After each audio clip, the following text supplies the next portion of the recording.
सत्य सनातन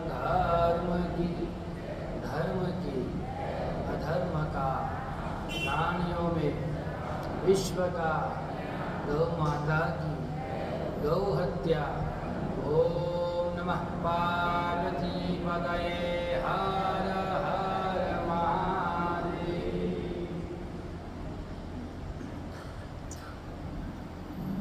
भक्तवान विचारकल्पतरु अकारण करुणावरणालय दया सिंधु कृपा सिंधु सच्चिदानंद घन परब्रह्म परमात्मा के गुरु चरणों में प्रणाम। परम पवित्र श्री भारत भूमि को वंदन। भारत भूमि में विद्यमान समस्त देवी देवताओं के गुरु चरणों में नमन। प्रातः स्मरणीय अर्चनीय वंदनीय श्रोत्रिय ब्रह्मनिष्ठ पूज्यपाद श्री सद्गुरुदेव भगवान के गुरु चरणों में प्रणाम करते हुए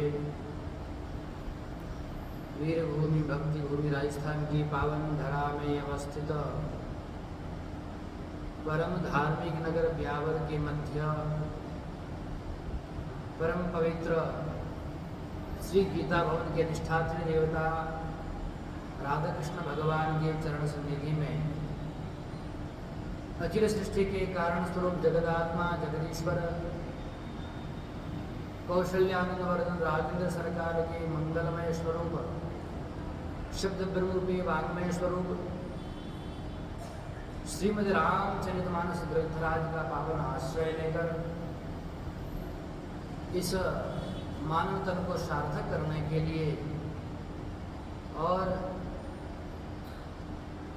मनुष्य जीवन का सर्वोत्कृष्ट फल सत्संग प्राप्त करने हेतु समुपस्थित समस्त श्रद्धामयी मातृशक्ति गीता भवन के समस्त न्यासीगण धर्मानुरागी भक्तजन सज्जन बाल गोपाल आप सबके हृदय रूपी अंतकरण में विराजमान प्रथम परमात्मा को सादर प्रणाम। जय श्री राम। परमपिता परमात्मा की महद अनुकंपा से इस चातुर्मासिक अनुष्ठान के पावन अवसर पर हम लोग भगवान की दिव्य कथा का निष्पादन कर रहे हैं। कल परम पवित्र भाव से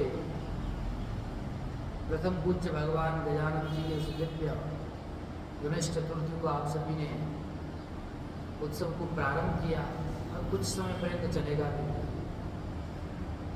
गणेश चतुर्थी की भी आपको परम पावन हार्दिक शुभकामनाएं।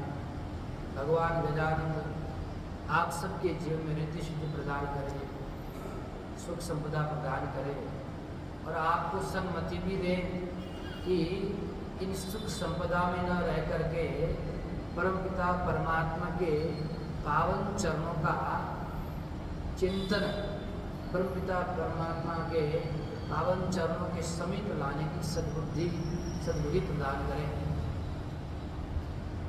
और यह गणेश उत्सव अब तो बड़े धूमधाम से मनाया जा रहा है। कल परम पवित्र भाव से जगतजननी जगदम्बा माता हिंगलाज माता का भी दर्शन हुआ और हमारे मानरानी अखाड़े के आचार्य महामंडलेश्वर बीकानेर राजगुरु निर्वाण पीठाधीश्वर परम पूज्य श्रोत्रिय ब्रह्मनिष्ठ श्री विश्वकानंद भारती जी महाराज जी का भी आगमन हुआ था। आपसी के सानिध्य में माता हिंगलाज माता का दर्शन हुआ और माता हिंगलाज माता का मंदिर आप लोग शायद जानते नहीं होंगे, भिवाड़ी गेट पर स्थित है और बहुत प्राचीन है। पाकिस्तान से बहुत समय पूर्व जो माता हिंगलाज माता का मंदिर है वहाँ से जोत लाई गई थी और वही जोत आज तक अखंड चल रही है। बड़ा दिव्य स्थान है, कभी जाना दर्शन करना। कल गए तो पूरे नगर में चारों ओर उत्सव ही उत्सव चल रहा है। गणेश भगवान का गणेश उत्सव विभिन्न प्रकार से सब अपने अपने इच्छानुसार भगवान गणेश की प्रतिमाएं वगैरह सब ले रहे हैं। लेकिन थोड़ा दुख होता है, मना रहे अच्छी बात है, लेकिन दुख इस बात का होता है कि अपने धर्म का ही मजाक हम लोग उड़ाते हैं। अब भगवान गजानन ठेले पर भी गए, वहाँ देखिए गए तो चौक, भगवान गजानन की विशेष स्थान है, उसका एक मर्यादा है। लेकिन अब प्रतिष्ठा करने का भी होता है, जैसे लेकर के जाते हैं। तो आजकल तो ऐसा चलन आ गया है, क्योंकि विधान क्या है, यद्यपि इतना उत्तर भारत में प्रचलन नहीं था, गणेश उत्सव का इतना प्रचलन नहीं था पूर्व में लोगों का। यह तो भगवान शंकर के आशीर्वाद से भगवान शंकर ने कार्तिकेय भगवान को कहा कि आप दक्षिण भारत संभालो और भगवान गणेश को कहा कि आप उत्तर भारत संभालो। इसलिए उत्तर भारत में भगवान कार्तिकेय की बहुत कम पूजा होती है, लेकिन दक्षिण भारत में बहुत प्रसिद्धि और बहुत मानते हैं लोग। तो भगवान गणेश जी अपने भाई से मिलने के लिए जाते हैं दक्षिण भारत में, तो वहाँ जैसे मिलने के लिए जाते तो वहाँ के लोग गणेश जी को बिठाते हैं, गणेश जी की प्राण प्रतिष्ठा करते हैं, उत्सव मनाते हैं कि अपने भाई से मिलने के लिए आए हैं। और मिलने के बाद कहते हैं अब समय हो गया 10-15 दिन, उसके बाद में आप पुनः अपने क्षेत्र की ओर प्रस्थान करें जहाँ भगवान शंकर ने आपको संभालने के लिए आदेश दिया। तो परंपरा थी दक्षिण भारत में, और वहाँ पर भी इस प्रकार हुड़दंग करके नहीं थी। आजकल तो हमारी सनातन संस्कृति के जितने उत्सव हैं, लोगों ने दो चीज़ समझ के रखी है, नाच और गाना। इसी में उत्सव सब समाना हो गया, सारे उत्सव इसी में। नाचो गाओ, हो गया उत्सव। कोई मतलब नहीं भगवान गणेश जी की पूजा करनी है, अर्चना करनी है, बैठ के पाठ करना है, उनकी कथा सुननी है, कोई मतलब ही नहीं दूर दूर तक। धर्म से कोई मतलब नहीं। मूर्ति बनाई, मूर्ति लेकर के गए, न प्राण प्रतिष्ठा करनी है, न विधिवत कुछ पूजा करनी है। क्योंकि उत्सव मनाना भी है तो प्रत्येक उत्सव में कोई साधु होना चाहिए, ब्राह्मण होना चाहिए, वेद पाठ होना चाहिए। भगवान को क्या प्रिय है, भगवान प्रसन्न किससे होंगे? भाव अपनी जगह एक स्थान है, लेकिन एक विधि विधान भी तो है ना। तो आजकल तो केवल नाच गानों का त्यौहार ही सनातन धर्म के जितने पर्व हैं उनको बना दिया है। तो थोड़ा कष्ट होता है देख करके। इसलिए आप लोगों से निवेदन करते हैं कि भगवान बैठे गणेश जी है, वो घर में बैठे वहीं पूजा करिए। अब जैसे अब प्रतिमा इतनी बड़ी बड़ी बनाते हैं लोग, 100 फीट 200 फीट न जाने कितनी बड़ी, और बनाने के बाद अच्छा दूसरी बात यह है कि कंपटीशन भी करते हैं कि तुमने इस बार 100 फीट बनाई, हम 200 फीट बनाएंगे। अरे भगवान को तो बड़ा दिव्य प्रकार से सूक्ष्म रूप से भी आपका भाव प्रदान तो भगवान प्रकट हो जाते हैं। कंपटीशन से परमात्मा मिलता है। और उसके बाद में होता क्या है, 10 दिन पूजा करेंगे, 7 दिन पूजा करेंगे, उसके बाद गणेश भगवान अब हो गया, अब जाओ। अब इतनी बड़ी प्रतिमाएं बनाई भगवान गणेश की, उसका विसर्जन करते कहाँ फेंक देंगे, तालाब में जो है उसको कर देंगे।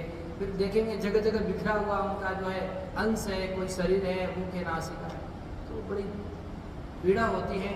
इसलिए आप लोगों से निवेदन है, अपने घर में विराजमान जो भगवान गणेश प्रतिदिन पूजा करते हैं उन्हीं की पूजा करते रहिए। अधिक जाकर के बाजार से ला करके फिर भगवान को विसर्जित कर देना, न तो आप विधि विधान जानते, न विधि विधान का प्रयोग करते, और अधिक से अधिक अपराध ही कर रहे हैं, ऐसा मैं समझता हूँ मेरे चिंतन में जो आता है। इसलिए थोड़ा समझ करके चिंतन करके कोई भी कार्य करें जिससे आपका भी जीवन आनंदमय हो। और पूजा भगवान की बैठ करके घर में करें तो दिव्य दिव्य आनंद है। घर में सदैव बैठे हुए ही गजानन जी तो कहीं जाने वाले नहीं है। चलिए, प्रकृतम अनुसरामा, भगवान की परम कृपा से हम लोग रामचरितमानस के उस विषय का चिंतन कर रहे थे जिस विषय में भगवान परमात्मा स्वयं इस धराधाम पर जग के कल्याण के लिए आए। तो उसी विषय में राघवेंद्र सरकार का राज तिलक घोषित हो गया था, सारे नगर में आनंद की लहर थी। दूसरी तरफ में मंथरा देवी ने माता कैकेयी को ऐसा अपने कुचक्र कुविचार को भाव के चाल में फंसाया कि माता कैकेयी अब उनके सामने कहने लगी, अब आप जो कहोगे वही मैं करूँगी। अब आपसे बड़ा मेरा हितैषी कोई नहीं है। अब आपने जो समझाया है उसी को मैं क्या है करने जाऊँगी। मंत्रा ने अनेक प्रकार से माता कैकेयी को बताया कि अब मैं आपको जो बता रही हूँ बड़े ध्यान से सुनिए कि आपको वरदान किस प्रकार से मांगना है। पूर्व में जो 2 वरदान थे अभी शेष हैं। अतः आप इस प्रकार से पहला नाटक करिए, इस प्रकार से अपना स्वरूप बनाइए, और बाद में जब यदि राजा जब तक प्रतिज्ञा न ले ले, किस बात की शपथ नहीं ले ले, भगवान राघवेंद्र सरकार के नाम की शपथ न ले ले, तब तक आपको वरदान मांगना नहीं। और जब शपथ ले ले तब आप समझ आना आपका कार्य सफल है, अन्यथा आप कितना ही प्रयास करिए आपका कार्य आपकी इष्ट सिद्धि होने वाली नहीं है। माता कैकेयी ने कहा कि ठीक है, जैसा आप कहेंगे वैसा ही करेंगे। सारे नगर में तो आनंद आनंद है, लेकिन उसी आनंद को देख करके माता कैकेयी का हृदय जल रहा है। कैसे किया था? माता कैकेयी ने जाकर के वो भवन में अपने स्वरूप को स्थापित करके उस अपने स्वरूप में आ गई। जो जो चर्चा मंथरा देवी ने कही सारी उस स्वरूप को उस स्थिति में जाकर के बैठ गई। महाराज दशरथ आनंद पूर्वक माता कैकेयी के भवन जा रहे थे। शाम का समय था और जाते जाते उन्हें पता चला कि माता कैकेयी अपने भवन में नहीं है। जानकार की पता किया कहाँ है, तो पता चला कोप भवन में गई है। जैसे कोप भवन का नाम सुना दशरथ जी महाराज का हृदय सहम गया, डर गए, भयभीत हो गए। कोप भवन इस समय अरे आनंद का उत्सव है, सारे अवध में लोग हर्षोल्लास के साथ में प्रसन्नचित्त हैं, लेकिन गोप भवन में क्यों गए, क्या कारण है? जैसे कोई गलती तो नहीं, डर गए महाराज। गोप भवन सुनी सकुचि मुरारु, जय सिया राम जय जय। भय बस अगहुड़ परई न जाऊ, जय सिया राम जय जय सिया राम। सुरपति बसई बहावल जाके, जय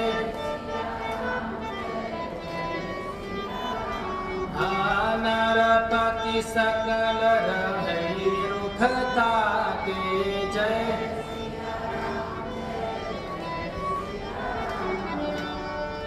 जिसके बल से साक्षात सुरपति भी आनंदित होते थे। सुरपति देवताओं ने भी उनके बल का प्रयोग करने के लिए, उनके बल से सहायता लेने के लिए उनको स्वर्गलोक में बुलाया था। सारे राक्षस डरते थे, जिसके बल से सुरपति निर्भय हो गए थे। ऐसे राजा आज गोप भवन का नाम सुनकर के डर रहे हैं। संपूर्ण पृथ्वी में ऐसा कोई नरपति भूपति नहीं, महिपाल नहीं, जो महाराज दशरथ के सामने टिक सके या उनकी तरफ देख भी सके, इतने बलशाली। सो सुनीति हर्ष गयउ सुखाई। वे महाराजा दशरथ अपनी भार्या को गोप वन में बैठा सुन करके क्या हो रहे हैं, दुखी हो रहे हैं, परेशान हो रहे, भयभीत हो रहे कि मेरी देवी मेरे से नाराज क्यों है। देखो काम प्रताप बढ़ाई। देखो काम की महिमा देखो महाराज, बड़े बड़े लोग धराशायी हो जाते हैं, इतने बलशाली हो, इतने ज्ञानी हो, इतने ध्यानी हो, लेकिन काम ऐसा प्रभावशाली है, अच्छे अच्छे को गिरा देता है। सुहूल पुलिस हसी अंगव निहारे, तेरथी नाथ सुमन सर मारे। जो स्वयं युद्ध में महाराज तलवारों की अनेक चोट खाते थे, अंग कट जाते थे, उनसे भयभीत नहीं होते थे, लेकिन आज कामदेव के बाणों से पराजित होंगे, कामदेव के बाणों से मारे जा रहे हैं। उनके सामने महाराज दशरथ की भी चल रही है। सभयन रेशु प्रिया बाई गयउ, जय सिया राम जय जय सिया राम। देखे दशा दुख दारुण भयउ, जय सिया राम जय। भूमि शयन पटु मोट पुराना, जय आदि दारी तन भूषण नाना, जय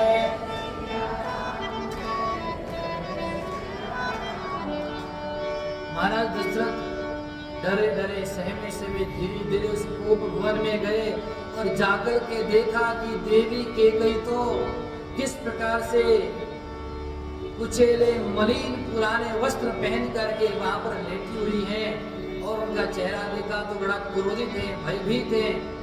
विचित्र दशा देख करके स्वयं डर गए, ये क्या हो रहा है। अरे केकई को ये कुवैश्यता का ज्ञान किसने दिया, ये दुर्बुद्धि किसने प्रदान करी, ऐसी अवस्था कैसे हो गई। बड़ा चिंतन कर रहे थे। ऐसा लग रहा है साक्षात विधाता ने ही विधवापन की सूचना दे दी हमारा। ऐसा कोई बैठेगा तो लग रहा है कि हो सकता आने वाले समय में इस प्रकार का वेश धारण किया। और संग किसका किया था, मंथरा का। वो स्वयं भी जैसी वैसा बना दिया माता के गए को। तुरानी निशानी परसत पानीपति निवारई, मानव सरोस भुंग भावी विषम भात निहारे। महाराज दशरथ पूछने लगे, हे देवी ये क्या हो गया, आप क्यों रूठी, आप क्यों परेशान हैं, क्या कारण है। हाथ से उठाने का प्रयास किया, लेकिन तुरंत हाथ झटक दिया, दूर चले जाइए आप यहाँ से, क्रोध होकर के महाराज। एक भी बात नहीं सुन लगी। अब महाराज दशरथ और डर गए, पहले डरे डरे जा रहे थे, अचानक और डांट दे, फटकार दे, क्रोध कर ले, तो महाराज फिर हिम्मत नहीं होती। बार बार कराऊ सुमुखी सुलोचनी बिग बचनी, कारण मोही सुनाओ गजगामिनी निज को। हे सुलोचनी, हे सुमुखी, हे कोयल के समान मधुर वचन बोलने वाली मेरी प्रिय रानी, आप मुझे कहो, आपके कोप का कारण क्या है? आप क्रोध क्यों कर रही हैं? आप मुझे बताएं तो सही।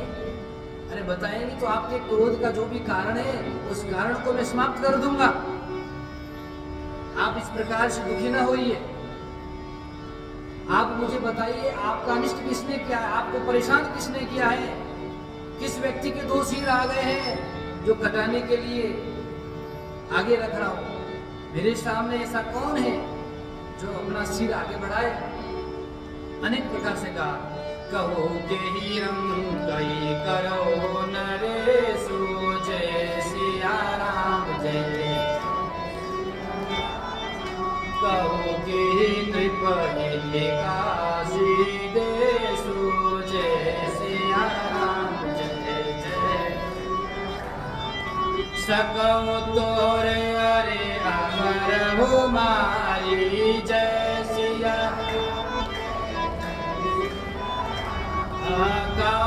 की तब पूरे नर नारी, जय। जानसी मोर सुभाव बरोरु, जय। मनु तब आनन चंद चकोरु, जय।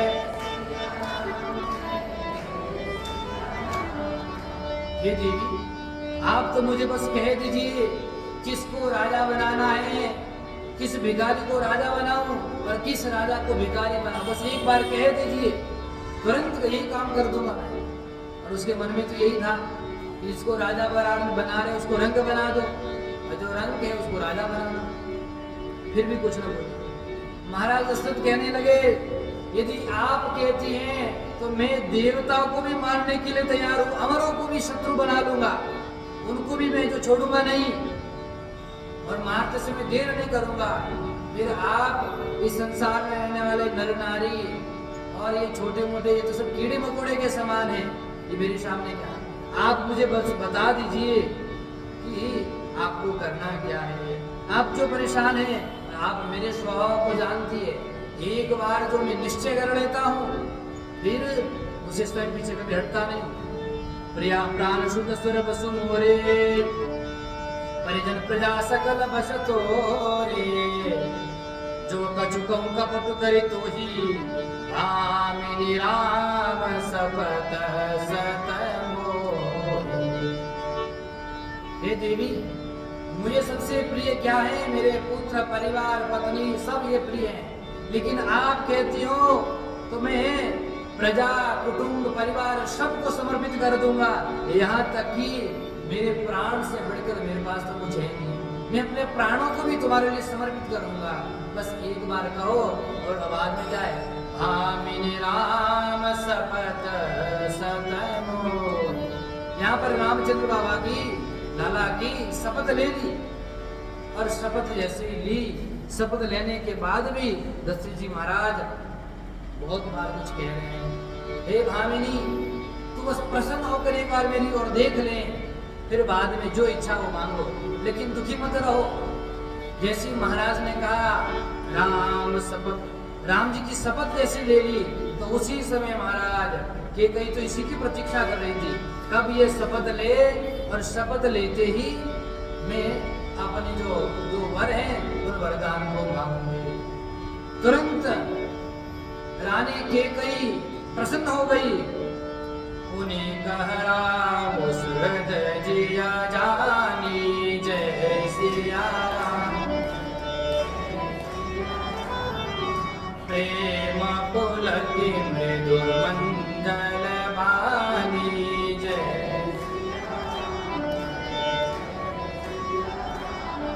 तुरंत प्रसन्न हो गई महाराज कि राजा मेरी सब इच्छा को पूर्ण करेंगे। अब तो राम जी की शपथ ले ली है।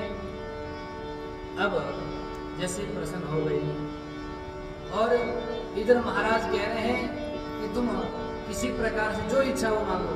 अरे तुम्हारे सबसे प्रिय कौन? राम लला, उनका मैं कल क्या करने जा रहा हूँ? युवराज पद देने जा रहा हूँ। अरे आप इस प्रकार से दुखी रहोगी तो कैसे चलेगा? सारा नगर सज गया है, सारा नगर मंगल बधाई गा रहा है, लेकिन आप परेशान रह रही हो। आप परेशान मत रहिए, कल रामचंद्र बाबा लाला का क्या है? अभिषेक है, इसीलिए समस्त प्रकार से आप प्रसन्नचित्त हो जाइए। रानी ने अपने जो वचन थे उनको बढ़िया से अब कहना प्रारंभ किया कि आप तो केवल कहते हो, वचन देते नहीं हो। आप कहते हो वचन देते नहीं, कभी पूरा नहीं करते हो वचन को।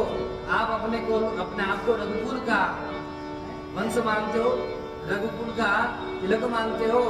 आपने पहले 2 वचन दिए थे, आज तक पूरे किए। आप बस कहते हो, कभी करते नहीं हो।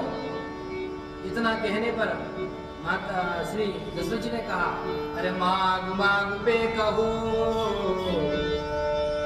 पिय कहो न देव न लेव, देन कहो वरदान दुई, जो पावत संदेव। आप मांगने मांगने का कहते रहते हो, लेकिन देते कुछ नहीं हो। आपने वरदान देने का कहा तो दो, आप बस कहते रहते हो। जाने उमर मोराओ हसिकाई, जय सिया राम जय सिया राम, तुम ही को हाब परम प्रिय आई, जय सिया राम जय। धाति राखी न मांगियो काऊ, जय बिसरी गयो मोहि भोर सुभाऊ, जय। हे देवी, आप मेरे स्वभाव को जानती हो। मैं एक बार जो वचन देता हूँ पूर्ण करता हूँ। आप भूल हो गई, थोड़ा भूल गया हूँ मैं, मेरा भूलने का स्वभाव है, इसीलिए आप याद दिला दीजिए। आप जो वचन मांगना चाहते हैं आप कहिए तो सही, मैं सारे वचनों को पूर्ण कर दूंगा। आप जो वरदान मांगिए मैं तुरंत आपको वरदान दे दूंगा। लेकिन झूठा हम पर दोष मत लगाओ कि मैं देता नहीं हूँ। अरे झूठे हो हमें दोष जनी देहु, दुई के 4 मांगी मकुले। अरे 2 के बदले आप 4 वरदान मांग लो, लेकिन मुझे झूठा घोषित मत करो, मुझ पर झूठा आरोप मत लगाओ कि मैंने आपको वरदान नहीं दिया। अरे आपने मांगा ही कब वरदान तो मैं दूं? मांगती तो सही, और मैं भूल गया, लेकिन आपको याद रखना चाहिए, याद दिला देती। मैंने मना किया कि आज तक कभी, या कोई भी ऐसी बात बताओ जो कहने पर ना की हो मैंने, लेकिन झूठा मुझ पर आरोप मत लगाओ। क्यों? क्योंकि हमारी रघुकुल की रीति है, ये प्रीति है, परंपरा है कि जो हम कह देते हैं फिर हमारे चाहे प्राण चले जाए उसको फिर पीछे हटते नहीं। रघुकुल रीति सदा चली आई, जय सिया राम। प्राण जाऊं बर बचन न जाई, जय सिया राम जय। नहीं असत्य समपातक पुंजा, जय। आगे समहो की कोटिक गुंजा, जय।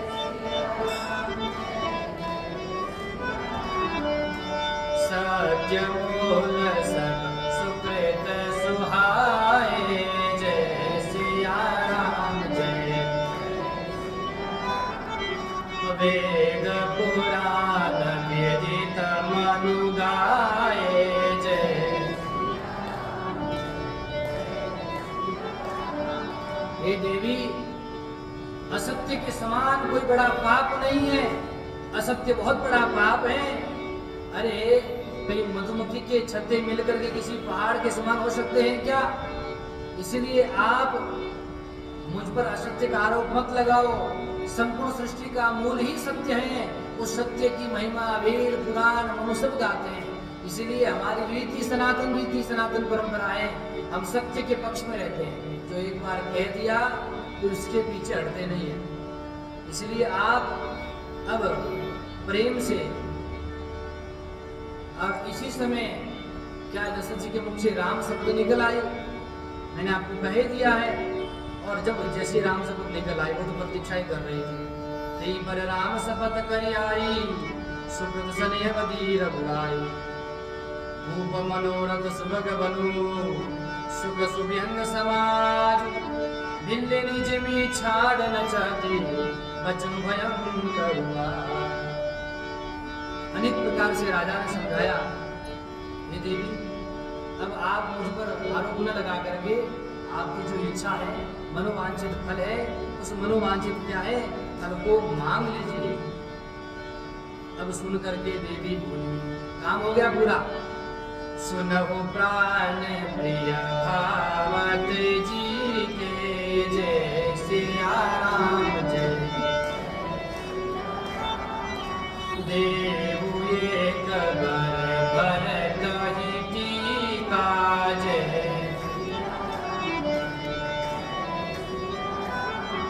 पहला वरदान मेरे को 2 वरदान मांगने आई हूँ, ज्यादा नहीं मांगूंगी। अरे आप 2 की जगह 4 मांगो, लेकिन मांगो प्रसन्न हो जाओ। इस मंगल की सुख के समय दुख प्रकट मत करो, दुख का माहौल मत बनाओ। उसने कहा कि हे प्राण प्रिय, इतनी देर तक प्राण प्रिय नहीं थे, लेकिन अब अपनी बारी आई मांगने की। हे प्राण प्रिय, मैं आपसे पहला वरदान ये मांगती हूँ। क्या? बोले मेरे भरत जी का राज तिलक जो आपने समस्त राज तिलक की तैयारी राघवेंद्र के लिए की है, वह सारी तैयारी तो रखिए, लेकिन राघवेंद्र की जगह मेरे भरत जी का राज तिलक करिए। अच्छा, दूसरा वरदान क्या देवी? दूसरा अब उसे पता है कि हो सकता है दूसरा वरदान न दे, संशय है, इसलिए संशय को निवारण करने के लिए हाथ जोड़कर कहती है। पहला वरदान ऐसे ही मांग लिया, क्योंकि इनको राजगद्दी से मोह नहीं, तुरंत दे देंगे भरत जी को राज्य, लेकिन दूसरे में संदेह है। इसलिए मांगहु दूसर बरगड़ जोरी। हे महाराज, दूसरा हाथ जोड़ करके वरदान मांग रही। क्या? ये पूरा बहुनाथ मनोरथ मोरी। हे नाथ, ये मेरा मनोरथ पूर्ण करिए, क्योंकि संशय है, इसलिए पहले ही कह दिया आप मेरे मनोरथ को पूर्ण करना, आप छोड़ना नहीं। दूसरा वर महत्वपूर्ण है। तेरी बोलो क्या दूसरा है? मैंने दे दिया भरत को राज तिलक, उसकी कर देंगे, कोई बात। दूसरा वर मांगिए, पक्का देंगे? बोले हाँ पक्का देंगे, कह दिया है, आप मांगो तो सही। अरे तापस वेश विशेष उदासी, जय सिया राम।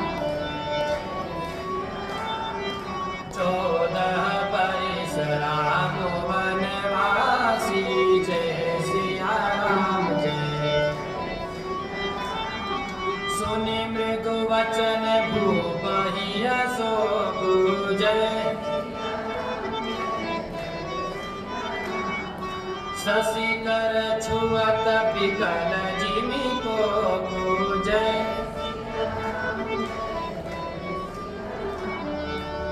दूसरा वरदान मांगा कि तपस्वी का वेश बना करके उदासीन भाव से जो आपके राघव हैं, इन राघव को 1 वर्ष में 2 नहीं 14 वर्ष का वनवास दीजिए महाराज। और जैसे ये वाणी सुनी, महाराज दशरथ तो विकल हो गए, महाराज सहम उठे।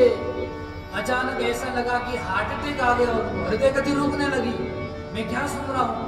मेरे राघव को वनवास गयो सहमिने कछु कहिया, ये जन सचान बन झपटे बुलावा। जिस प्रकार से महाराज किसी पंछी पर बाज झपटा मार लेता है, उसी प्रकार केकई के वचनों ने महाराज दशरथ के हृदय पर, उनके मन बुद्धि पर झपटा मार लिया हो। अचानक शांत से हो गए, कुछ कह नहीं पा रहे हैं। मन बुद्धि स्थिर नहीं है। विवरण भयो निपट नर पालो, दामनी हन्यो मनो तरुतालो। जिस प्रकार बिजली के गिरने से पेड़ गिर जाता है महाराज, उसी प्रकार ऐसा लग रहा है कैकेयी के मुख से जो वाणी निकली बिजली के समान थी, और महाराज दशरथ उस वृक्ष के समान थे जो जल से गए हैं, झुलस से गए हैं, परेशान हो गए। क्या करे, अब सिर पे हाथ दिया और हाथ देकर के कहने लगे, माथे हाथ मोदे देवलोचन, तनो धरि सोचो लाग जनि सोचन। अपने सिर पर हाथ रख दिया और हाथ रख करके दोनों नेत्रों को बंद करके महाराज सोचने लगे, अरे क्या हो गया, मैं क्या सुन रहा हूँ, क्या मेरे कान ठीक तो है? अरे मोर मनोरथ सुरधर भूला, हरत करनी हते सुमोला। जैसे मनोरथ रूपी कल्प वृक्ष फूल चुका हो और केकई रूपी हथिनी जो है, इसने क्या कर दिया, जड़ समेत उखाड़ करके फेंक दिया। कैसे फूला था ये मनोरथ रूपी कल्प वृक्ष? राघवेंद्र सरकार के राज तिलक की तैयारी के समय इतने प्रसन्नचित्त थे, आनंदित थे, और महाराज ऐसे वचन सुना, लगता साक्षात वृक्ष क्या है, टूट गया है। हे केकई, तुमने अवध को उजाड़ दिया है। अरे तुम जानती नहीं, तुमने कितना बड़ा अनर्थ किया है। अवध उजाड़ किन केकई, दीने सी अचल विपत्ति के नहीं, कवने अवसर का भयं गयो नारी विश्वास, जोग सिद्धि फल समय जिमी जति अविद्याना। महाराज दशरथ सोचने लगे, अरे क्या हो गया, कैसा अवसर आ गया, कैसा समय आ गया, कैसी परिस्थिति आ गई। मैं तो स्त्री पर विश्वास करके ठगा गया, मैं तो मारा गया, मेरा जीवन तो समाप्त हो गया, मैंने कैसे विश्वास कर लिया। मन जाखा देखि कुभाति कुमति मन राखा, भरत की राउर पूतन होई, आने बोल बेसाई की मोही। महाराज दशरथ कुछ बोल नहीं पा रहे बेचारे, मन ही मन खींच रहे हैं, परेशान हो रहे हैं, दुखी हो रहे हैं, कष्ट पा रहे हैं। और इस प्रकार बुरा हाल देख करके केकई और क्रोधित हो गई। महाराज, हे राजन, हे प्राण प्रिय स्वामी, क्या भरत जी आपके पुत्र नहीं हैं? क्या वे राज गद्दी पर नहीं बैठ सकते? आप उनका सुन करके दुखी हो गए। उसको क्या ही पता कि दशरथ जी महाराज किस वचन को सुन करके दुखी हो रहे हैं। महाराज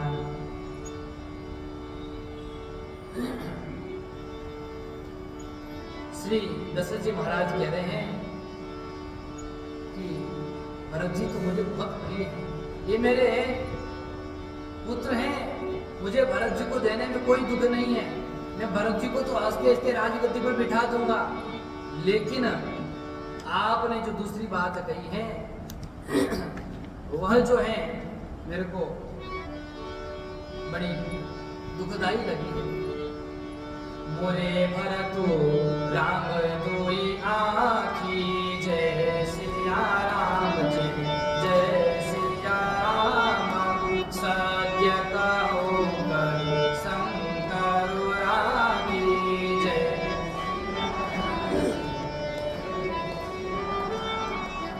अवसि दूत में पठई प्राता, जय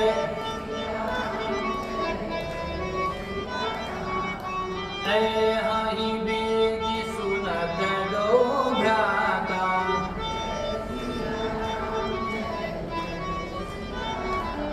अरे भरत जी और राम जी तो दोनों मेरे आंखें के तारे हैं, दोनों मेरे नेत्र हैं, एक नेत्र भरत है तो दूसरा नेत्र राम जी है, मुझे कोई दुख नहीं है। वो तो मेरे पुत्र हैं, अत्यंत प्रिय हैं, मैं भरत जी को तुरंत राजगद्दी दे दूंगा। मैं आज ही दूत को भेजता हूँ, तुरंत जाकर के भरत शत्रुघ्न को बुलाएंगे और वे आ जाएंगे। लेकिन तुम ये बताओ, भरत जी का बड़े साजवाद से हम राज तिलक करेंगे, कोई संदेह नहीं है। लेकिन आपको एक बात और कह दूं है कि भाई तो राम जी के लिए तुम वचन कह रही हो, लो पुनराम राज कर बहुत भरत पर प्रीत, मैं बड़ छोट विचारी जियो कर अरे राम जी को राज्य का कोई लोभ नहीं है, वो तो भरत से बहुत प्रेम करते हैं। अरे मैंने तो नीति का विचार किया, जो हमारी सनातन परंपरा चली आ रही है कि बड़े को राज्य दिया जाता है, ज्येष्ठ होने के कारण उस नीति का मैंने पालन करते हुए राम जी को क्या बनाया है, वो राज तिलक देने के लिए युवराज पद मैंने घोषित किया। लेकिन मैं आपको सत्य बात कहता हूं, राम जी की 100 बार सौगंध खा करके कहता हूं कि राम जी की माता कौशल्या जी ने मुझे किसी प्रकार से कुछ नहीं कहा है। ये तो मैंने गुरुदेव से पूछ करके, मंत्रियों से पूछ करके निर्णय लिया है। यदि आपके मन में ये कुटिल विचार हैं, ये कुमति है, कुभाव है कि कौशल्या जी के कहने पर मैंने राम जी को युवराज पद दिया है, इसको मन से निकाल देना, ये संशय दूर कर लीजिए आप। और अब आपके भरत का भी राज तिलक होगा। अब क्रोध छोड़िए, आप जो है आनंद से अपने पुत्र के युवराज पद का आनंद लीजिए, प्रतीक्षा करिए। अजम हृदय जरते आचा देश परिहास साचे साचा कौत जीरो सुराम अपराधो सब कौ कई राम सुधि साधु जय सिया राम जय।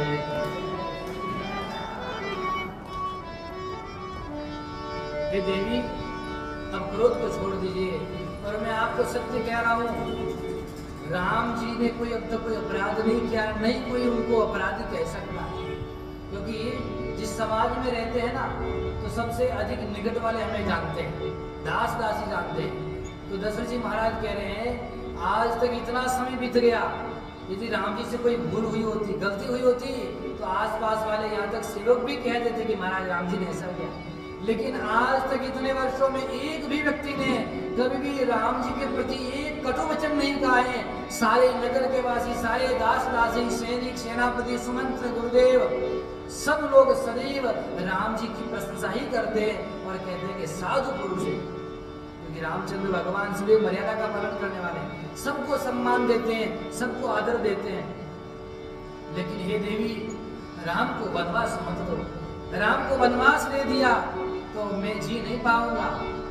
अरे जिए मिन भरु बारी बिहीना जय सिया राम जय।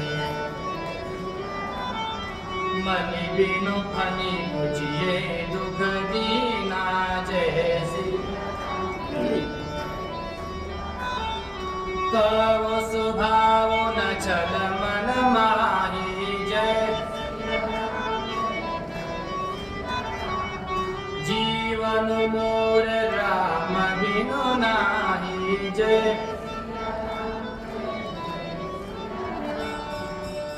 मैं आपको सत्य सत्य कहता हूं, मीन मछली बिना जल के जी जाए, बिना मणि के सांप भी दुख पा करके जी जाए। लेकिन हे कैकेयी, हे देवी, मैं छल कपट छोड़ करके कहता हूं कि राम के बिना मैं जी नहीं पाऊंगा, मेरे प्राण निकल जाएंगे। समुझी देखो जी प्रिया प्रवीणा, जीवन राम दर्श आधीना। सुनि मृदु वचन कुमति यदि जरई, मनो अनल आहुति घृत परई। अरे मेरा जीवन राम जी के बिना नहीं है, मेरे प्राण निकल जाएंगे। मेरे तो राम जी के दर्शन होते ही प्राण चलते हैं, मेरे प्राण निकल जाएंगे। इस प्रकार दीन अवस्था को देख करके भी कैकेयी को किसी प्रकार का कोई दया भाव, कारुण्य भाव नहीं आया। वो तो और क्रोधित हो गई महाराज, और क्रोधित होकर के कहने लगी, आप करोड़ों उपाय कर लो, लेकिन ये आपकी जो चालबाजी मेरे सामने चलने वाली, आप चाहते हैं राम जी को यहाँ रखना चाहते हैं, लेकिन मेरे जो 2 वचन हैं आपको देने ही पड़ेंगे।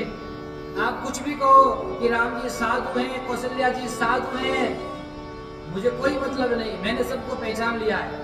राम साधु तुम साधु सयाने, जय सिया राम। राम मातु धने सब पहचाने, जय सिया राम जय। जस कौशल्या मोर भलता का जय, ओ 10 फल उन्हीं देव करी साका।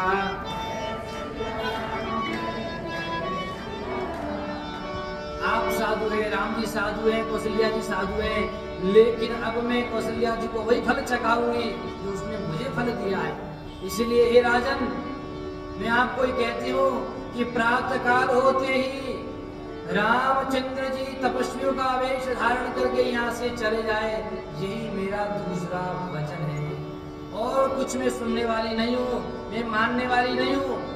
ओ प्रात निवेश धरी जुन राम बन जाए, मोर मरण राउरज नृप समुझिय मन।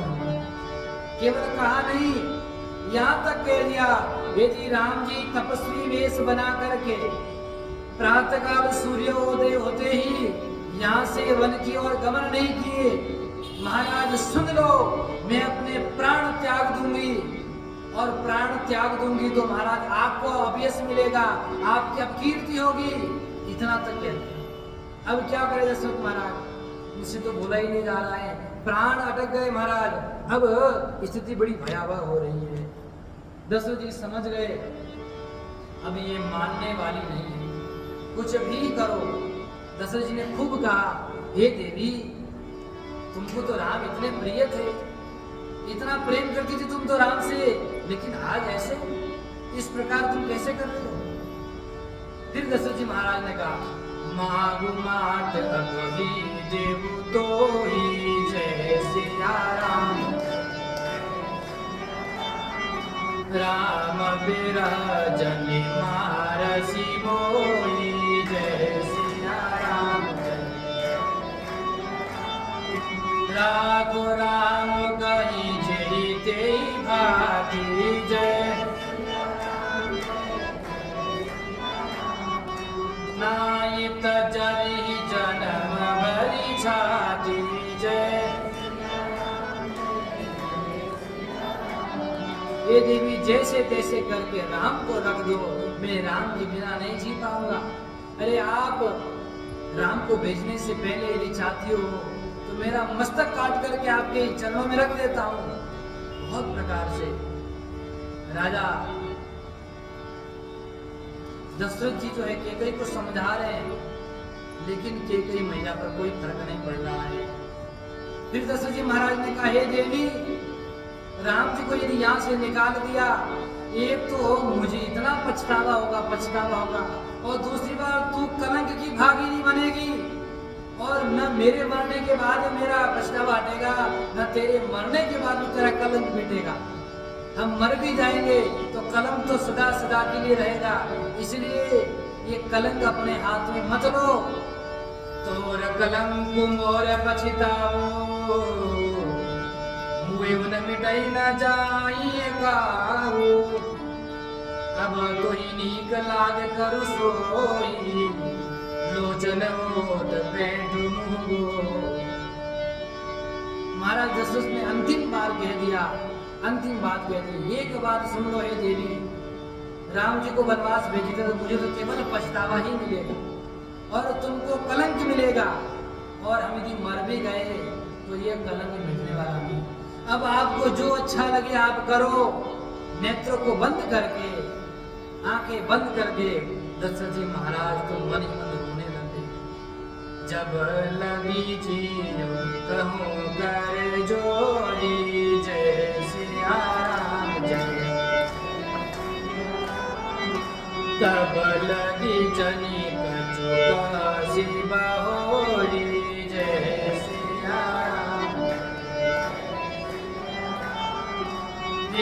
पाछी तई हसी अंदर अभागी जय।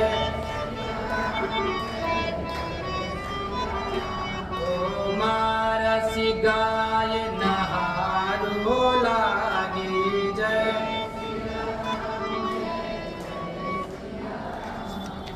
अनंत प्रकार से दशरथ जी महाराज ने कहा कि अब कुछ बचा नहीं, सब कुछ नष्ट होने वाला है, तुम अभागी हो जाएगी, बाद में पछताएगी, इसलिए थोड़ा बहुत मेरी बात को सुन ले। और महाराज अब दशरथ जी क्या है, केवल राम राम रट रहे, राम राम रट कर बुआरो जय सिया राम। जन बिनु पंख विहंग विहारो जय सिया राम। हृदय मनाव भोर जनि होई जय। राम ही जाई कहे जनि कोई जय। दशरथ जी महाराज उससे अब हार गए। ऐसी स्थिति हुई है कि चरणों में गिरकर भी क्षमा मांगी उन्होंने।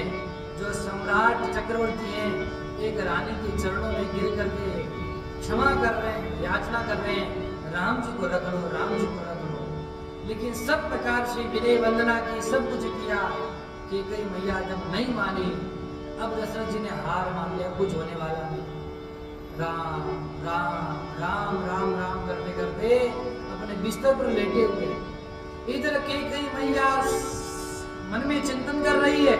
क्या चिंतन कर रही है, अरे दशरथ जी तो अब जो बेहोश होने वाले हैं, कहीं सवेरा ना हो जाए, और सवेरा हो गया तो राम जी को बात पता न चल जाए, और राम जी को बात पता चल गई तो महाराज क्या होगा पता नहीं, डर रही है। इसलिए सोच रही है उदय भान उदय न हो जाए। अब उदय होगा तब क्या होगा महाराज, न जाने अब क्या होने वाला है। वहीं पर बैठी है। उधर दूसरी तरफ प्रातः काल जब हुई, प्रातः काल में राजा उठ करके चले जाते थे, और आज तो महाराज युवराज के पद का तिलक है, राजा को आ जाना चाहिए था, लेकिन राजा को उन्होंने आते देख करके सबने चिंतन किया महाराजा कहाँ हैं, न कोई सेवक का समाचार न कुछ भी। तुरंत प्रधानमंत्री सुमंत्र जी को, मंत्री जी को भेजा और उनको कहा कि जाओ राजा को देख कर जाओ। जाओ सुमंत्र जगावहु जाई जय सिया राम। कीजिए काजुर जाय सुपाई जय सिया राम जय। सुमंत्र जी को आप जाकर के राजा के पास में जाओ, उनकी जो इच्छा है, इच्छा को पूर्ण करके प्रसन्न करके लाओ। तुरंत सुमंत्र जी गए और जाकर के जैसे उन्होंने देखा महाराज, पता चला महाराज यानी उपवन में जाकर के देखते ही डर गए। जो दृश्य देखा उन्होंने, महाराज दशरथ किस अवस्था में है और कैकेयी वहां खड़ी हुई है, ऐसी विचित्र दशा को देख करके सुमंत्र जी दौड़ करके गए और महाराज के पास में जा करके महाराज जगाने लगे। लेकिन मुझे को न उतारो दे जय सिया राम जय। गए जी भवन उपगे गई जय सिया राम जय। महाराज के पास गए, महाराज की स्थिति को देख करके सुमंत्र जी वहां जाकर के खड़े रह गए। परिहराज नीत ऋषि हेतु जान जगदीश, राम राम रटि भोर किए कयु न मरन महीश। जब दशरथ जी महाराज ने कोई जवाब नहीं दिया, अपनी शैया पर पड़े हुए हैं, उस स्थिति को देख करके कैकेयी मैया बोली, दशरथ जी कुछ बोले नहीं। कैकेयी मैया बोली कि रात भर नींद नहीं आई उनको, रात भर परेशान रहे, दुखी रहे, राम राम कहते रहे। अरे मुझे भी कुछ नहीं कहा इन्होंने, मैं भी नहीं जानती हूँ क्या पीड़ा हो गई, क्या दुख हो गया, कुछ बोल नहीं रहे। आप क्या करो, जाओ राम जी को बुला करके लाओ। किसने कहा? कैकेयी मैया ने कहा, आनहु राम ही बेगी बुलाई, जय सिया राम जय। समाचार तब पूछे वो आई, जय सिया राम। सुमंत्र जी को जैसे कैकेयी मैया ने कहा कि जाओ आप राम जी को बुला करके लाओ, राम राम ही कह रहे हैं, राम जी से ही कुछ कहेंगे, ये किसी से कुछ नहीं कह रहे हैं। मैं रात भर से ही ऐसे खड़ी हूँ, मैं देख रही हूँ, कुछ नहीं कह रहे। जैसी माता कैकेयी ने कहा कि जाओ सुमंत्र जी, सुमंत्र जी ने डांट करके कहा, मैं आपका नौकर नहीं हूँ महारानी, मैं राजा का सेवक हूँ, मैं आपकी कोई बात नहीं मानने वाला हूँ। वाल्मीकि रामायण में वर्णन है महाराज। डांट करके कहा कैकेयी को, आप मुझे आदेश नहीं दे सकती हो, मैं राजा के हित के लिए आया हूँ, राजा की सेवा में लगा हुआ हूँ, आप जो कहोगी मैं सुनने वाला नहीं हूँ। इस प्रकार जोर से डांट करके कहा और फिर राजा की तरफ देखा, दशरथ जी महाराज की तरफ रुख किया। चले वो सुमंत्र राय रुख जाने।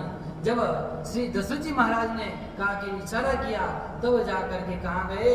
रामचंद्र जी को बुलाने के लिए गए, क्योंकि सुमंत्र जी ने कहा, जैसे ही कैकेयी ने कहा तो आपके वचन सुनने के लिए मैं नहीं हूं। अश्रुत्वा राज वचनम कथम गच्छामि भामिनी, हे भामिनी, हे स्वामिनी, मैं राजा के वचन को बिना सुने नहीं जा सकता, जब तक राज आज्ञा नहीं होगी मैं यहाँ से जाऊंगा नहीं। फिर दशरथ ने जैसे रुख किया, तुरंत सुमंत्र जी गए और उसके बाद में सुमंत्र रामम द्रक्ष्यामि, सुमंत्र जी गए रामचंद्र जी को देखने के लिए। समझ गए थे कि कुछ चाल है, कुछ तो चाल चली है इसके कहीं ने, लेकिन राजा का रुख देख करके राघवेंद्र सरकार को बुलाने के लिए वहां से गए। चले वो सुमंत्र राय रुख जानी, जय सिया राम जय सिया राम। लखी कुचाल कीन कजुरानी,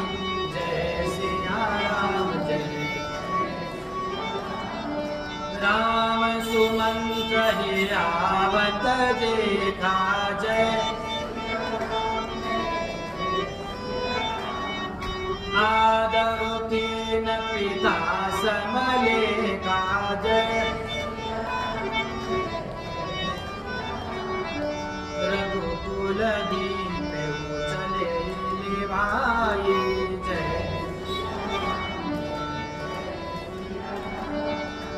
सुमंत्र जी गए राघवेंद्र सरकार के दरबार में, भवन में गए, राम जी ने आते हुए देखा, और जैसे ही आते हुए देखा किस प्रकार से राघवेंद्र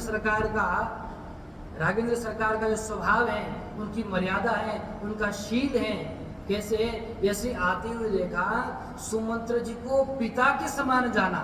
ऐसा नहीं कि हमारे यहाँ के मंत्री हैं तो सेवक है तो मुझे बुलाने के लिए। ये रामचंद्र भगवान की मर्यादा है कि मंत्री को भी पिताश्री के समान देखा और उनको आदर दिया, आदर से बिठाया, और जैसे बिठाया तुरंत सुमंत्र जी ने कहा बैठने का समय नहीं है, हमारे महाराज ठीक नहीं है, आप तुरंत चलिए। तुरंत राघवेंद्र सरकार उनके साथ में चले। और गोस्वामी जी महाराज की कैसी दिव्य लेखनी महाराज, यहाँ दर्शन करिए। निरखी बदनु कही भू पर जाए, जय सिया राम जय सिया राम। रघुकुल दीप चले बोले भाई, जय सिया राम जय। गोस्वामी जी महाराज ने राघवेंद्र सरकार के नाम के लिए विशेष विशेषण दिया, रघुकुल दीप। क्या कहा? रघुकुल का दीपक है राघवेंद्र सरकार। अब दीपक को लेकर के कौन चल रहे हैं? सुमंत्र जी चल रहे हैं। दीपक से क्या होता है महाराज? प्रकाश होता है। तो यह समस्त इस राजवंश परंपरा में प्रकाश करने वाले हैं, इसलिए दीपक स्वरूप है। तुरंत वहां गए और जा करके ठाकुर जी ने भी देखा, यहाँ तो दीपक लिखा, और जैसे ही पहुंचे महाराज, क्योंकि स्थिति को देखिए, तुलसीदास जी महाराज ऐसा लग रहा है वहां खड़े होकर के अपनी लेखनी को लिख रहे हैं। अब राम जी आए दीपक के रूप में। अब जब पता चला कि राम जी को वन जाना है, तो वन जाएंगे तो वन में क्या होगा, आंधी आएगी, तूफान चलेंगे, तेज हवा चलेगी तो दीपक बुझ जाएगा। इसलिए दूसरी उपमा देते हैं, जाय दीक रघुवंश मणि नरपति निपट कुसाज सामी पर्यवलकी सिंहिनी मनोवृत्त विजरा। दीपक बुझ सकता है, इसलिए आते आते जब पहुंचे उस समय का रघुवंश मणि, ये रघुवंश के मणि है, मणि जंगल में जाएगा, बुझेगा नहीं, कितनी हवा चले, कितनी आंधी चले, कितना तूफान आए, मणि का कुछ बिगड़ने वाला। रामचंद्र सरकार ने जैसी देखा, मानो ऐसा लग रहा है बूढ़ा शेर गिर गया हो, श्वासें कुछ समय की रह गई हो। सूखई अधर जरई सब अंगो जय सिया राम, मनहु दीन महीन भुजंगो जय सिया राम जय। सरुचि सरोस समीप दीखि कहताई जय, मानहु बीच गरी गनिले जय। महाराज श्री राघव ने देखा तो ऐसा लग रहा साक्षात होठ सूख गए हैं, सारा शरीर जल रहा हो, जैसे मणि के बिना सर्प तड़प रहा हो। और दूसरी तरफ में क्रोध से भरी हुई कैकेयी माता को भी देखा, उनका भी दर्शन किया, जैसे लग रहा है साक्षात महाराज दशरथ जी के सामने मृत्यु खड़ी होगी, अभी मैं ले जाऊं इनको। इस प्रकार का दृश्य उपस्थित है। पिताश्री को जाकर के प्रणाम किया, पिताश्री से कहने लगे, पिताश्री आप कुछ कहिए। जब कुछ नहीं कहा तो माता कैकेयी से पूछा, भैया आप तो बताओ पिताश्री इतने क्यों दुखी हैं, क्या कारण है, क्या विशेष कुछ हो गया है, आप बताएं तो सही, हमें बताइए, जो भी होगा मैं पिताजी के दुख का निवारण करने के लिए, सब कुछ करने के लिए तैयार हूँ। मोई तो मातु तात दुख कारण करिए जतन जय होई निवारण, सब निवारण करने के लिए जो होगा उपाय करूंगा। सनो राम सब कारण ये हो, राजे तुम पर बहुत कैकेयी ने कहा, हे राम जी कारण तो यही है कि राजा का तुम पर बहुत प्रेम है, तुमसे अत्यंत प्रेम करते हैं, इतना प्रेम करते कि प्रेम के कारण ही तो ये अवस्था हो गई है, यदि प्रेम न करते होते तो अवस्था नहीं होती। इसलिए मैं आपको बात बताऊं क्या कारण है, मैया बताओ कृपा होगी। बोले इन्होंने मुझे 2 वरदान देने के लिए कहा था, बहुत समय की बात है, लेकिन 2 वरदान अभी तक दिए नहीं, और जब मांगने का समय आया मैंने 2 वरदान मांगे, उन 2 वरदानों में से एक वरदान यह मांगा कि भरत जी को राज सिंहासन, और दूसरा आपके लिए मैंने क्या मांगा, वनवास मांगा है। तो ये राजा दे नहीं पा रहे हैं, राजा धर्म संकट में पड़ गए हैं, इसलिए राघव अब आप ही समाधान कर सकते हो, राजा की इच्छा आप पूर्ण करो। राजा आपसे कह नहीं पाएंगे, आपसे कह नहीं सकते, क्योंकि अत्यंत प्रेम है, इसलिए इनकी इच्छा, इनका वचन मानना, आप पुत्र हैं, पुत्र का धर्म है। इसलिए निधरक बेटी कही कटुवानी, सुनत कथि निदा अति अकुलानी। इस प्रकार कड़वी वाणी कह करके माता कैकेयी चुपचाप बैठ गई और व्याकुल हो। जब कठोर पनु धरे शरीरु, सीखई धनुष विद्या पर वीरु। जिस प्रकार से महाराज स्वयं कठोरपन श्रेष्ठ वीर का शरीर धारण करके धनुष विद्या सीखा, इस प्रकार की अवस्था देखी और राघवेंद्र सरकार ने सारा हाल सुन लिया, आप समझ गए करना क्या। मन मुस्काए भानु बोले भानु जय सिया राम जय, राम सहज आनंद निधानो जय।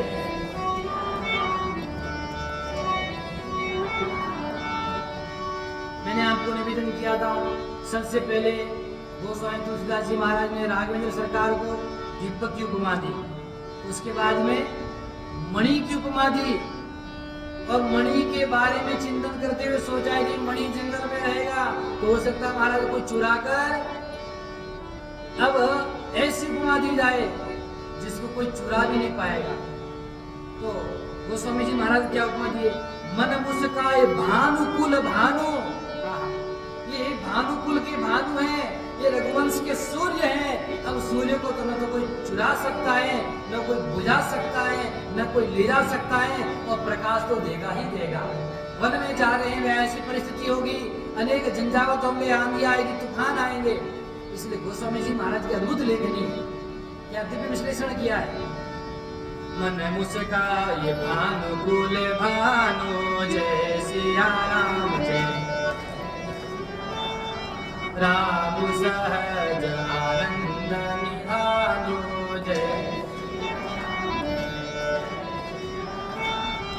बोले बचन विगत सब दूषण, जय मृदु मंजुल जनु बार विभूषण। हे मैया, इतनी छोटी सी बात है, अरे छोटी सी बात के लिए पिताश्री को परेशान करने की क्या आवश्यकता थी। अरे आप मुझे आदेश कर देती, ये बातें तो मैं हंसते हंसते आपकी आज्ञा का पालन कर लेता। क्या अपने रागों पर विश्वास नहीं था? आपने पिताश्री को क्यों कष्ट दिया?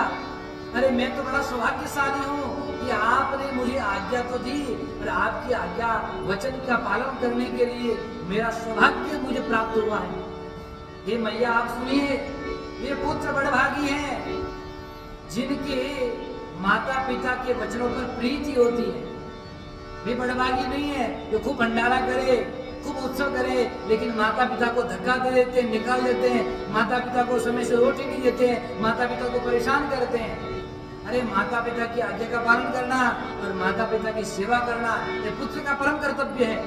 आप संसार में कितने यज्ञ कर लो, अनुष्ठान कर लो, लेकिन आपके माता पिता सुखी नहीं है, माता पिता प्रसन्न नहीं है, तो सब विफल है, कुछ आपको फल की प्राप्ति होने वाली नहीं है। इसलिए सज्जनों, माता पिता ही तो भगवान है। अरे भगवान तो देखा नहीं किसी ने, लेकिन माता पिता ही भगवान के रूप में आए हैं। वही वात्सल्य करते हैं, प्रेम करते हैं। माता पिता के जैसा निस्वार्थी कौन हो सकता है, जो अपने बच्चों के लिए सब कुछ सुख सुविधा का परित्याग करके बस मेरे बच्चे का भला कैसे हो, मेरे बच्चा आनंदमय सुखमय जीवन कैसे जिए। और बच्चा जब पढ़ लिख जाता है, बड़ा हो जाता है महाराज, तो माता पिता को परित्याग कर देता है।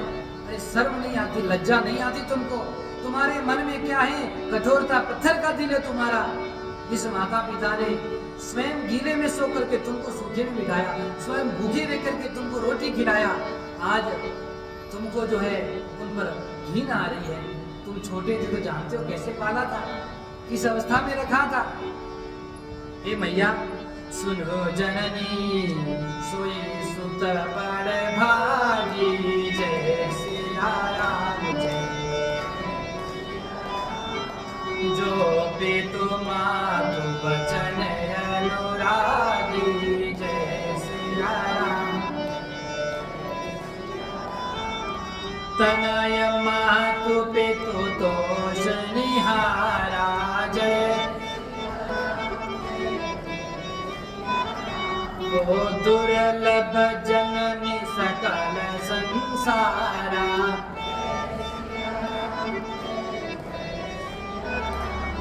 ये मैया, वे पुत्र बड़भागी हैं जो माता पिता के वचनों से प्रेम करते हैं। चरणों से प्रेम करना तो है ही है, लेकिन वचनों से प्रेम नहीं करते तो बड़भागी होने वाले नहीं हो। इसलिए आप बस आदेश करिए। इस संसार में ऐसे पुत्र बहुत दुर्लभ हैं जो माता पिता की आज्ञा का पालन करने वाले हो, और ये सौभाग्य मुझे मिल रहा है, तो मेरे से बड़ा सौभाग्यशाली कौन होगा, मेरे से बड़ा भाग्यवान कौन होगा। मैया अब आप बस आदेश करिए। आपकी सम्मति है, पिताश्री की सम्मति है, और आपने तो मुझे इतना सौभाग्य प्रदान किया है, वनवास दिया है, ये कोई सामान्य बात नहीं है। मैया मैं यहाँ रहता हूँ तो मुझे कभी कभी संतों का दर्शन होता है, कभी कभी ऋषि मुनियों का दर्शन होता है, लेकिन आपने जो मुझे राज्य प्रदान किया है, मुनि गण मिलन विशेष मन सब ही भातु हित मोर, तेहि मापित्वायसु बहुरी सम्मत जननी। हे मैया, आपने जो वन का राज्य दिया है, उस वन में तो प्रतिदिन विशेष विशेष परम दिव्य तपस्वी अमलात्मा विमलात्मा प्रशांतात्मा विशुद्धात्मा तपस्वियों का दर्शन प्रतिदिन मुझे होगा। ये तो मेरा बड़ा भाग्य है, और पिता का आदेश भी है, और उसमें आपकी सम्मति भी है। इससे बड़ा अवसर मेरे लिए और कुछ हो नहीं सकता है। और मैया, भरत जी तो मेरे प्राण प्रिय है। भरत प्राण प्रिय पावई राजो, जय सिया राम जय सिया राम, विधि सब विधि मोहि सन्मुख आजो, जय सिया राम।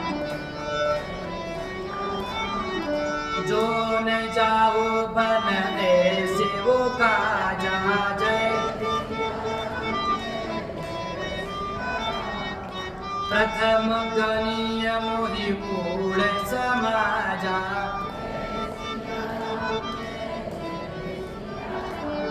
देखो राघवेंद्र सरकार की कितनी दिव्यता है, कितनी मधुरता है, कितने सरल है।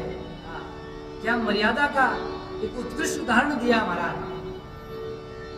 क्या मैया, भरत जी तो मेरे प्राण प्रिय है, उनको राज मिल रहा है। हाँ हाँ, कितना आनंद है। अरे मुझे तो ऐसा लग रहा है विधाता ने महाराज सारी की सारी कृपा मुझ पर ही की है, सब और से कृपा की है। मुझे वनवास मिल रहा है, ऋषि मुनियों का दर्शन होगा, मेरे भाई भरत को राज मिल रहा है, मेरा भाई राज्य संभालेगा। तो आनंद ही आनंद है। और ऐसा अवसर समझ करके मैं यदि वन नहीं जाता हूँ, तो मैया मूर्ख समाज में सबसे पहली गणना मेरी करना। ऐसे राघवेंद्र सरकार, देखो ऐसी परिस्थिति हुई, उसमें भी प्रतिकूलता में अनुकूलता निकालना, यही मानव का सर्वोत्कृष्ट धर्म है। जीवन में कितनी भी प्रतिकूलता आ जाए, लेकिन उसमें भी भगवान की कृपा समझना, यही आपकी भक्ति को दर्शाता है कि आपका भगवान पर कितना विश्वास है। ये तो आएगा, लेकिन उसमें अनुकूलता को दर्शाओ और जीवन में आनंद पाओ। आज मैं करके विराम, कल पुनः चर्चा करेंगे, तो भगवान वन की ओर प्रस्थान करेंगे। बोले सियावर रामचंद्र भगवान,